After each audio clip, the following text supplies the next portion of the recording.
This is a review of arithmetic sequences.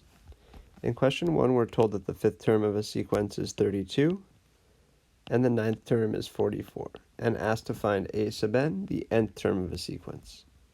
Just as a quick review, for arithmetic sequences, to find the nth term, we have to have the first term and the common difference. So we need to find the first term and how much it's changing by. If we know that it went from the fifth term to the ninth term, the sixth, seventh, and eighth terms were in between there.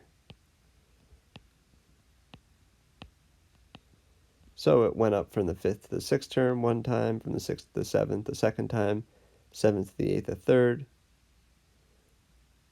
and eighth to the ninth a fourth time. So we know that it changed 4 times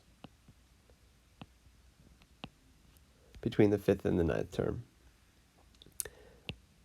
In that entire span, it went up from 32 to 44, so it went up 12. So if it went up 12 and was split into 4 different changes, or 4 different times of going up, we know it would go up 3 each time. 35, 38, 41, and then getting to 44. If we work our way backwards to the first term, we can see that going by 3, the first term would be 20. Another way we can think about it is that from the fifth to the ninth term, it went up by 12. So from the first term to the fifth term, it would also have to go up by 12. But either way, we can find out the first term would be 20.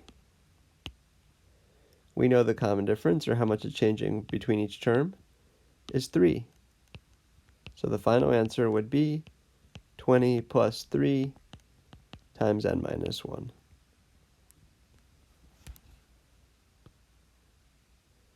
For number 4, f of 9 equals negative 2. Which equation can be used to generate the sequence negative 8, negative 7.25, negative 6.5, and negative 5.75?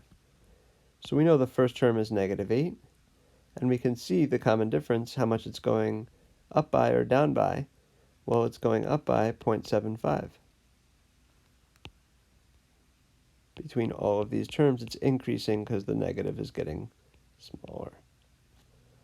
Okay, so we know the first term is negative 8, and we know it's increasing by 0.75. So if we look through the answer choices, we can see, unfortunately, question A shows a decrease. Same thing for question D. Neither B and C match up exactly with our answer. So if we multiply 0.75 times both of the terms in the parentheses, and then combine like terms, we'll end up with negative 8.75 plus 0.75n. Answer choice C.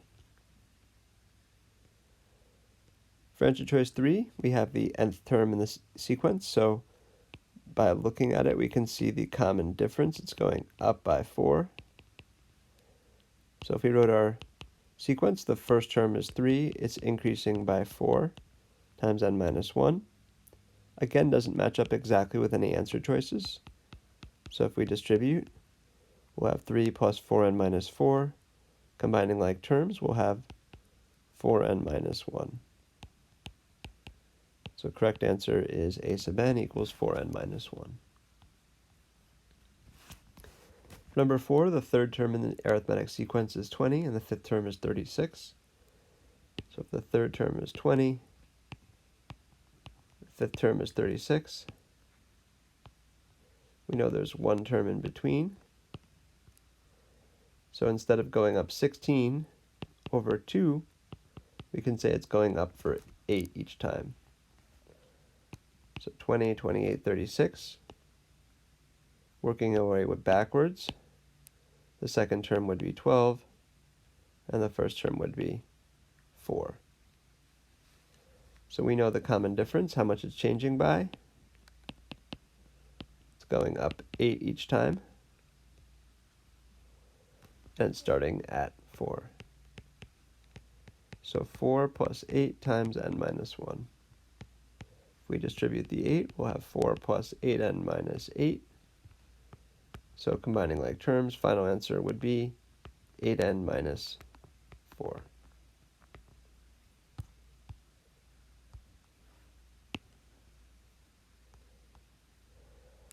For number 5, we can note that the sequence is decreasing by 8,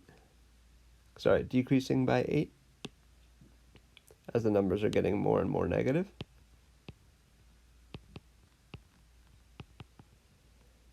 So we would replace the number -8 for the variable d, the common difference. The formula would be written an equals -12 minus 8 times n minus 1. Hopefully that was a helpful review of arithmetic sequences.